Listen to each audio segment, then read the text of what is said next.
The devil, he is relentless in his effort. Yes, he is. Trying to destroy the church. Oh, yes. So what have he done? He have infiltrated church. Yes. To get us off course. Amen. Get us off track. Yeah. The book says straight and narrow is the way that lead to life. But the devil causes us to think that broad is the way that leads to life. That's right. So Satan, being he is the enemy, he blend in among us, Yes.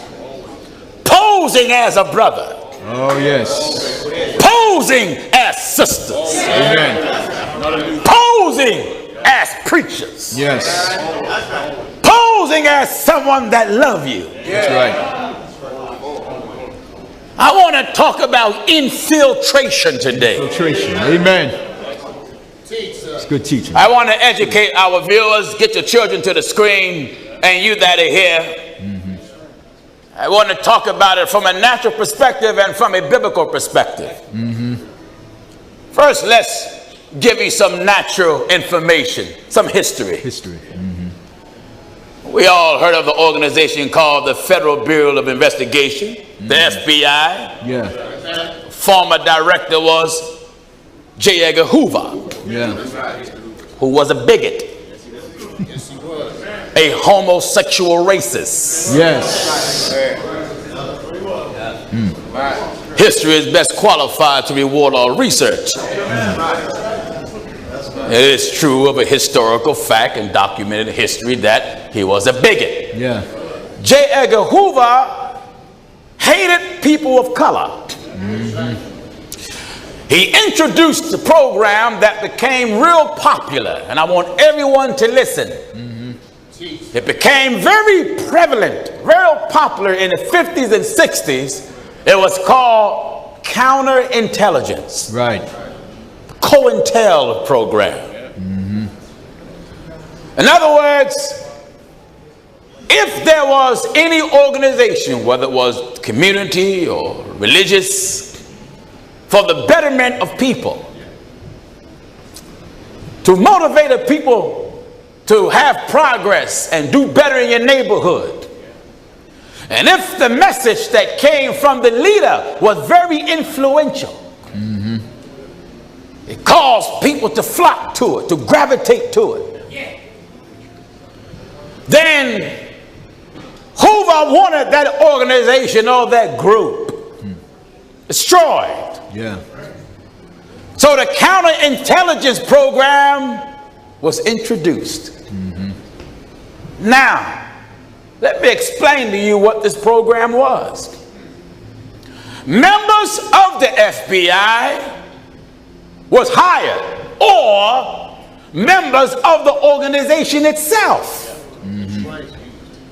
were used and paid off Right. to give the FBI information about the organization, and the FBI hope they can use it to damage. Yeah. And if there was no information used to damage the organization, then the FBI will infiltrate it themselves. That's right. And church was not exempted. Yeah. If the church believed in baptism, then FBI agents will come there and act like they repented That's right. and be baptized. Amen. They would even act like they're speaking in tongues. Lord.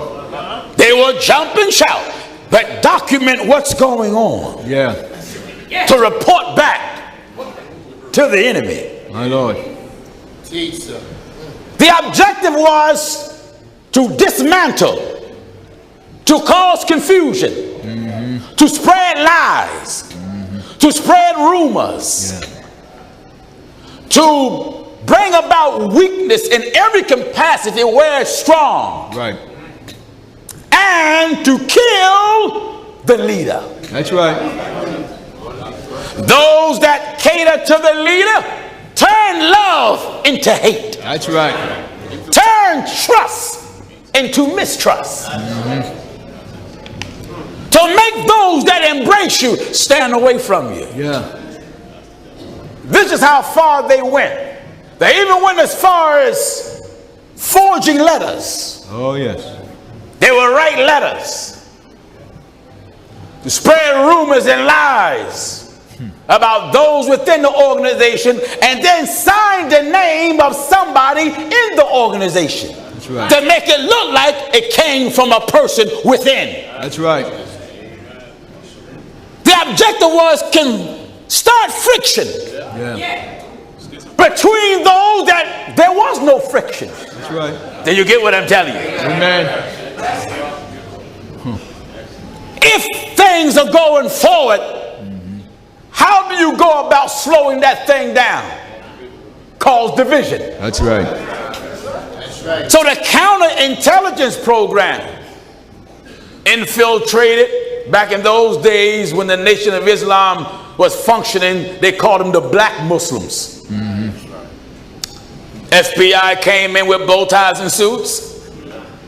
Lord. When Martin Luther King was demonstrating, they was in Martin Luther King's organization. When Stokely Carmichael started SNCC and the other organization, CORE, Yeah. they came in. The FBI would come among you and blend in so well, they would even give out flyers. My Lord. The objective is blend in. Yeah. They'll come right in First Church. Shout.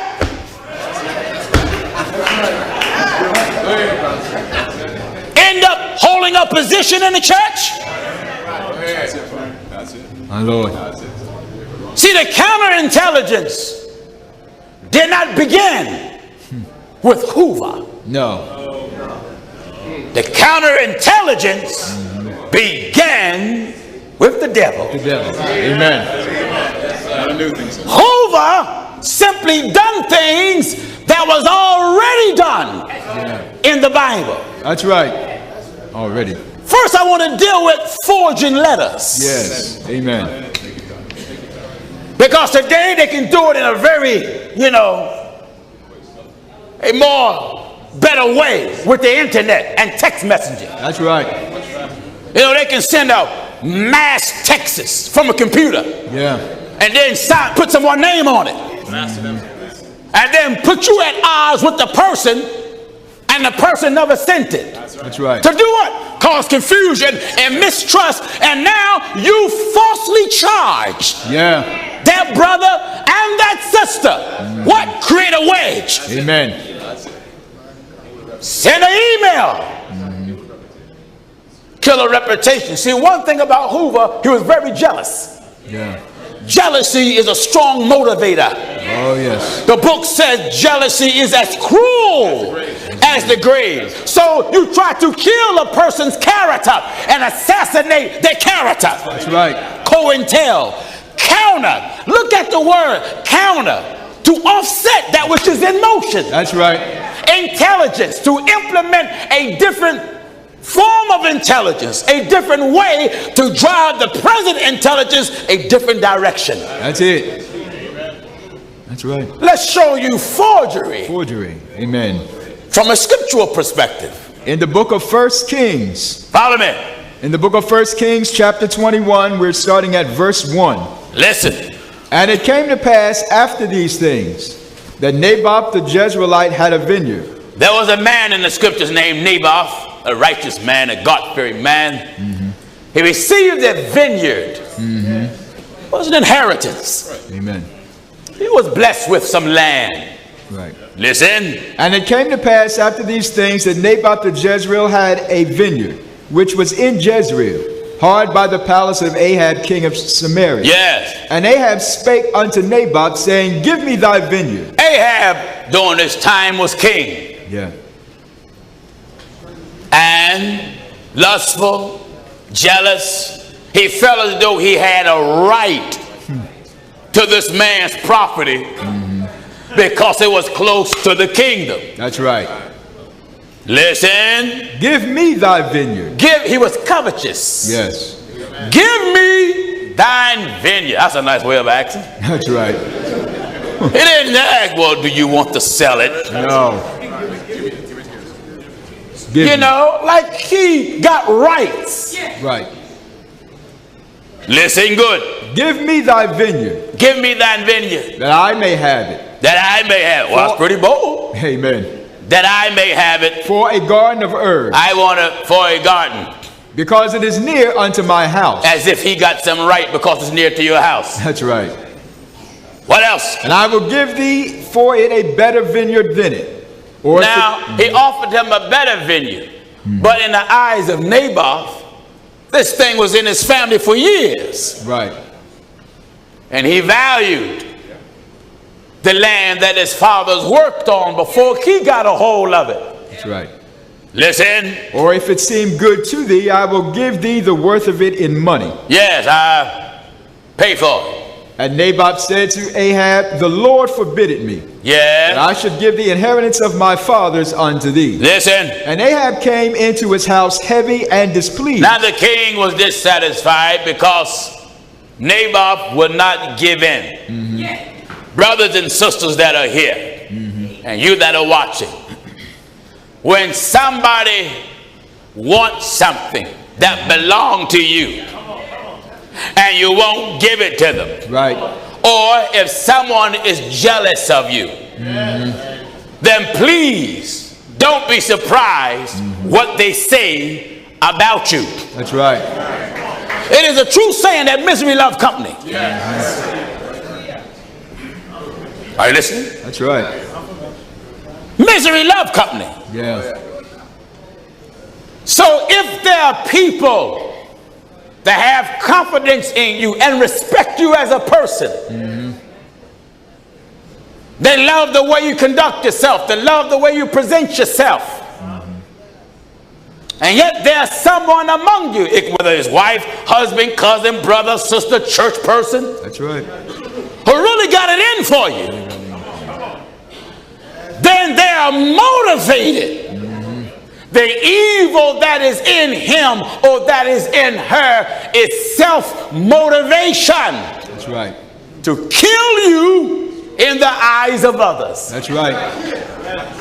Are you listening? Amen. So every chance he or she get, they're going to pull someone to the side